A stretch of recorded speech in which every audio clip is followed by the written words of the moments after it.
Você já pensou em criar o seu próprio robô? Desenvolver o seu game exclusivo, tudo dentro de casa ou na escola? Sabe como? Não? Então explica, professor Hélio Molizani. Seja bem-vindo. Olá, tudo bem, Lange? Tudo bem, professor? Então, já brincou com isso alguma vez? Nunca, não faço nem ideia do que é, professor. Afinal, o que é Arduino? Então, o Arduino é uma plataforma de hardware e software abertos. Ela é usada para prototipagem de projetos eletrônicos. Professor, eu não estou entendendo muito bem. Melhor chamar a nossa mesa mágica, pode ser? Pode, vamos lá. Então, vem a nossa mesa mágica. Aí, professor. Não falei, mas eu acho que complicou, né? Na verdade, nem tanto.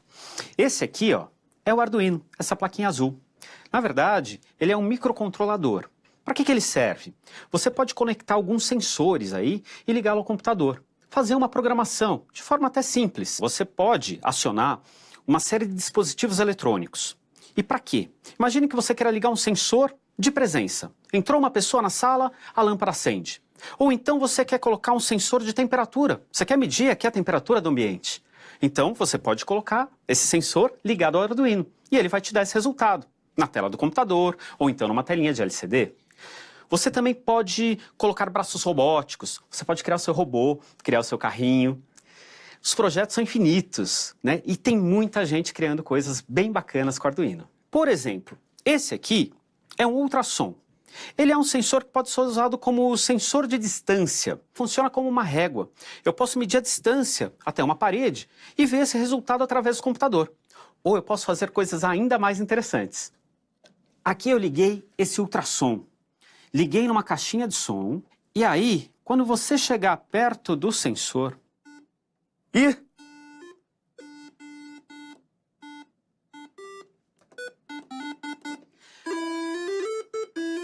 Eu programei esse Arduino para ele tocar uma nota musical e acender um LED de cor diferente. Serve como referência, né? Então você pode colocar isso como um sensor. Passou alguém na sua frente, toca um sinal, acende uma lâmpada ou faz alguma outra coisa da sua criatividade. Mas não para por aí. Existem vários sensores aqui. Por exemplo, controladores de motores, para você mover braços robóticos, carrinhos. Tem também esse shieldzinho que você coloca no Arduino e você pode mandar as informações que você coleta com ele através da internet. Então eu posso medir a temperatura da sala aqui e mandar através da internet e você olhar pelo computador na sua casa. E tem algum que mede a temperatura aqui?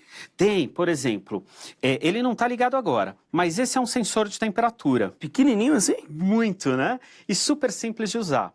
Tem um outro sensor de temperatura também. Qual que é a diferença entre os dois?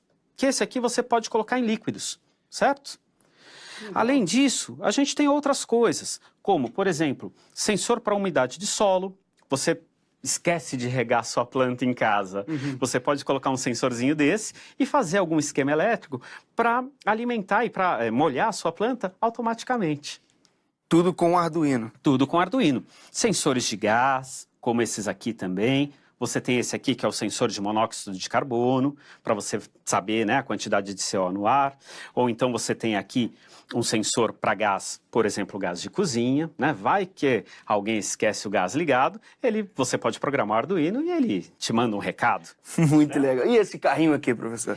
Esse carrinho foi um projeto que alguns professores criaram.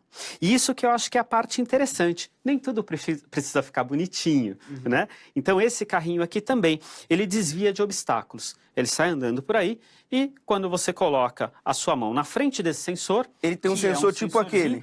Parecido com aquele. Esse é um sensor de obstáculo. É o mesmo processo, é o mesmo funcionamento. Vamos ligar esse aqui, ó. Eu coloquei aqui um sensor que é o LDR. É um sensor de luminosidade. Como que ele funciona?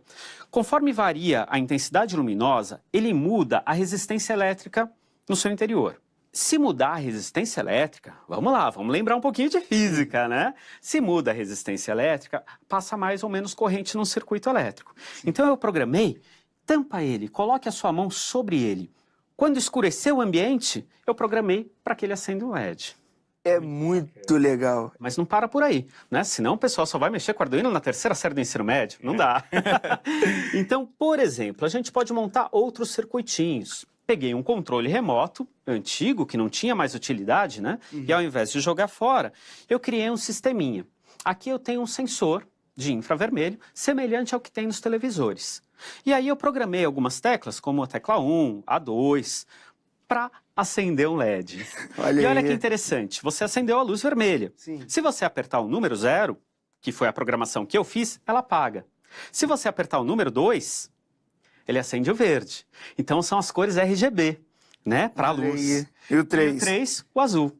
E aí você pode fazer combinações. Por exemplo, que cor vai resultar se você misturar o 1 com o 2? Vou ver agora. Ou seja, o vermelho e o 2. E o 2. Você vai ter uma mistura de cores nesse LED. Então você pode estudar ótica com isso também. Ele vai para muito além da física. Como a gente pode usar vários sensores, existem projetos voltados para geografia, para biologia. É muito possível trabalhar com a interdisciplinaridade. Eu posso medir respiração de plantas. Através, né, eu posso pegar um sensor de CO2, por exemplo, e verificar, né, em que momento está ocorrendo a respiração de uma planta, né? Eu quero saber de onde você tirou esse Arduino, porque isso não caiu do céu. Ah, não caiu do céu, não. Na verdade, o Arduino foi um projeto criado em 2005 na Itália. E a proposta do Arduino era fazer alguma coisa de baixo custo para que os alunos pudessem operar e entrar para esse mundo da tecnologia. Eu conheci o Arduino aqui no Brasil só em 2010, junto com a professora Marisa Cavalcante. E desde então a gente começou a fazer muitos projetos educacionais com ele. Na verdade, o Arduino, por ser uma plataforma aberta, ganhou o mundo. E tem muitos projetos, principalmente em arte interativa, ou para os robistas, quem gosta de brincar em casa e criar os seus robôs. Só que nós resolvemos trazê-lo de volta para a sala de aula e criar projetos também na escola. Como você faz para viajar com tudo isso? Pois é, assusta um pouco, né? Passar no raio-x com tudo isso, as pessoas olham assustadas, ainda mais quando descobrem que sou físico. Mas aí a gente manda pela bagagem, despacha e tudo bem. Quando a gente fala que é para educação, as pessoas colaboram. Você tem algum projeto que você idealizou, mas que ainda não conseguiu concretizar? Ah, eu tenho um projeto, mas eu acho que não é um projeto meu. Na verdade, como eu te falei, a gente começou a trabalhar com Arduino em 2010. Já são 6 anos. A gente plantou uma sementinha lá atrás. E o meu projeto maior é poder espalhar essa ideia, que é muito bacana para todo esse Brasil, para todo mundo, para que as pessoas possam criar os seus projetos e assim ajudar para a nossa comunidade, poder criar coisas interessantes, coisas importantes para cada um de vocês. Poxa, professor, muito obrigado pela presença. Muito obrigado por tudo isso. Vou aprender, não pode deixar de me ensinar depois. A gente vai conversar aqui para você me ensinar um pouco mais sobre isso. Eu gostei mesmo. Com certeza. Bacana. Pode deixar que eu te ensino. Valeu, professor. Tá vendo? A física é muito legal. Não tem jeito. Eu vou ficando por aqui com o professor e você fica daí. Até o próximo programa. Tchau, tchau.